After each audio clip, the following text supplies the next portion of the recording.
biglang tumapek at ako'y nabigla. Sa panaginip ko, nakita ko na siya. Naglalakad pa nga, dila ba yun ay malabo. Ngayon sa sobrang linaw, ang dilim di na naglaho. Kagat sa dila may papel na lumalawak. Gumagalaw lahat, tunawang basong hawak-hawak. Panulat kong minulat ang mata, di lang sa mahiwagang magtiwalang sasaya. Magbago na, kausap ang anino kung sa akin sumusunod. Magsakripisyo kaluhod, yun ang aking napanood. Tagasunod na palagok, pinagmumog ng gabok. Sa biglaan kong naisip malayo ang naarok. May kumato ko pagbuksan, bigyan ko ba silang pansin?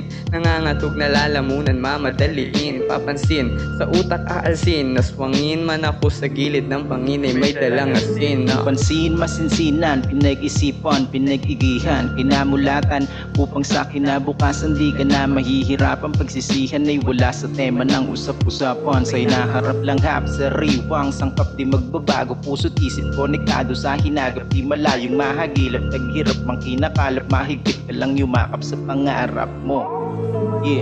Inaalala mga kwento at senaryo, nagkakamali sa una kasi di pa kabisado. Inaabala ang tahimik na gabi, inuunan sa umaga, nakaipit na kwaderno kong puno ng tinta. Mga likang awitin na sinisinta, sabi kapit sa mga pinipinta. Panhi kapit sa hagdan pagkat may kulay na bigay pugay sa lagim na gabi, kinakapabasa-basa ang daanan, kaya minsan kalaunan nag-iba ang klima na hati-hati ito sa dalawa. Kaya ang tag-init, basta lupang bumaba.